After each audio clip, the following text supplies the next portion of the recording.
ವಿಜಯನಗರ ಜಿಲ್ಲೆಯ ಹಗರಿಬೊಮ್ಮನಹಳ್ಳಿ ತಾಲೂಕಿನ ಮೋರಗೇರಿ ಗ್ರಾಮದ ಮಾದಿಗ ಸಮಾಜದ ವಿದ್ಯಾರ್ಥಿನಿ ಕುಮಾರಿ ದುರ್ಗಮ್ಮ ಉತ್ತಂಗಿ ಅವರು ನೀಟ್ ಪರೀಕ್ಷೆಯಲ್ಲಿ ಪಾಸಾಗಿ ಬೆಂಗಳೂರಿನ ಸಪ್ತಗಿರಿ ಮೆಡಿಕಲ್ ಕಾಲೇಜಿನಲ್ಲಿ ಎಂಬಿಬಿಎಸ್ ಪ್ರವೇಶ ಪಡೆದಿದ್ದು, ಈ ಹಿನ್ನೆಲೆ ಹಗರಿಬೊಮ್ಮನಹಳ್ಳಿ ತಾಲೂಕಿನ ಮಾದಿಗ ಸಮಾಜ ಹಾಗೂ ಕರ್ನಾಟಕ ದಲಿತ ಸಂಘರ್ಷ ಸಮಿತಿಯ ಪದಾಧಿಕಾರಿಗಳು ವಿದ್ಯಾರ್ಥಿನಿಯ ಮನೆಗೆ ಭೇಟಿ ನೀಡಿ ಸನ್ಮಾನಿಸಿ ಅಭಿನಂದಿಸಿದ್ದಾರೆ.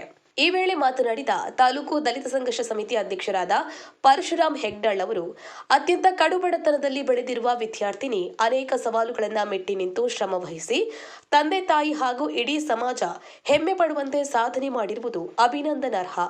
ಈಕೆಯ ಸಾಧನೆ ಬೇರೆ ಮಕ್ಕಳಿಗೂ ಸ್ಫೂರ್ತಿಯಾಗಲಿ ಎಂದರು. ದಲಿತ ಸಂಘರ್ಷ ಸಮಿತಿ ತಾಲೂಕು ಸಂಘಟನಾ ಸಂಚಾಲಕರಾದ ಮರಿಯಪ್ಪ ದಶಮಾಪುರ ಮಾತನಾಡಿ, ಕಳೆದ 30 ವರ್ಷಗಳ ಒಳ ಮೀಸಲಾತಿ ಹೋರಾಟದ ಪ್ರಥಮ ಫಲ ಕುಮಾರಿ ದುರ್ಗಮ್ಮ ಅವರಿಗೆ ಎಂಬಿಬಿಎಸ್ ಸೀಟ್ ಸಿಕ್ಕಿರುವುದು. ಹಾಗಾಗಿ ಪೋಷಕರು ಮಕ್ಕಳಿಗೆ ಒಳ್ಳೆಯ ಶಿಕ್ಷಣ ಕೊಡಿ ಎಂದರು. ಕಿತ್ತನೂರು ದೇವೇಂದ್ರ ಅವರು ಮಾತನಾಡಿ, ಕಿತ್ತು ತಿನ್ನುವ ಬಡತನವಿದ್ದರೂ ಕಷ್ಟ ಕಾರ್ಪಣ್ಯಗಳನ್ನು ಬದಿಗೊತ್ತಿ ಮಕ್ಕಳ ಶಿಕ್ಷಣಕ್ಕೆ ಒತ್ತು ಕೊಟ್ಟಿರುವ ತಂದೆ ತಾಯಿಯ ಶ್ರಮ ಸಾರ್ಥಕವಾಗಿದೆ ಎಂದರು. ನಿವೃತ್ತ ಶಿಕ್ಷಕರಾದ ಕೊಟ್ರೇಶ್ ಮೇಸ್ಟ್ರು ಅವರು ವಿದ್ಯಾರ್ಥಿನಿಯ ಮುಂದಿನ ವಿದ್ಯಾಭ್ಯಾಸಕ್ಕೆ ಅಗತ್ಯ ನೆರವು ನೀಡುವುದಾಗಿ ಭರವಸೆ ನೀಡಿದರು.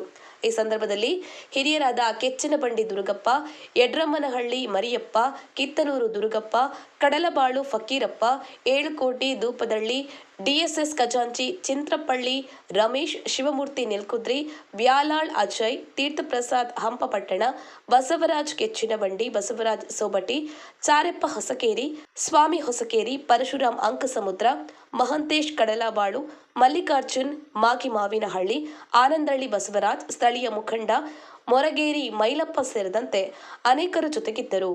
ಕಡಲಬಾಳು ಮಹಂತೇಶ್ ಎಂ, ಕಲ್ಯಾಣ ಕರ್ನಾಟಕ ವರದಿಗಾರರು. ಜೈ ಭೀಮ್ ನ್ಯೂಸ್ 24x7 ಇದು ಬಹುಜನರ ನ್ಯಾಯಕ್ಕಾಗಿ.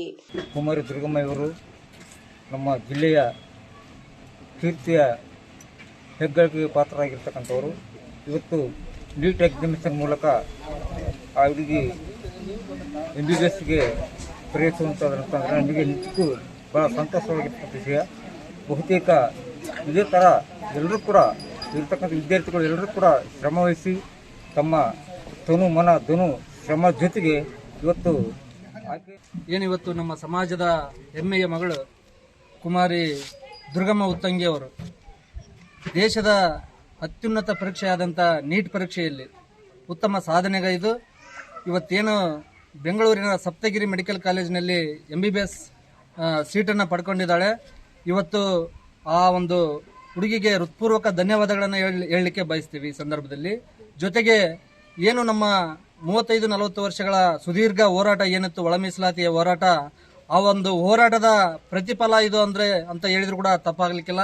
ಯಾಕಂದ್ರೆ ನಮ್ಮ ಸಮಾಜದ ಬರೀ ನಮ್ಮ ಮಾದಿಗ ಸಮಾಜದ ವಿದ್ಯಾರ್ಥಿಗಳು ಇವತ್ತು ಕರ್ನಾಟಕದಲ್ಲಿ 210ಕ್ಕೂ ಹೆಚ್ಚು ವಿದ್ಯಾರ್ಥಿಗಳು ಇವತ್ತು ನೀಟ್ನಲ್ಲಿ ಪರೀಕ್ಷೆಯಲ್ಲಿ ಪಾಸ್ ಆಗಿ ಒಂದು ಉನ್ನತ ವ್ಯಾಸಂಗಕ್ಕೆ ಹೋಗ್ತಾ ಇದ್ದಾರೆ. ಅಂದ್ರೆ ಅದು ಒಳ ಮೀಸಲಾತಿಯ ಪ್ರತಿಫಲನೂ ಕೂಡ ಹೌದು. ಆ ಒಳ ಮೀಸಲಾತಿಯ ಪ್ರತಿಫಲದ ಜೊತೆಗೆ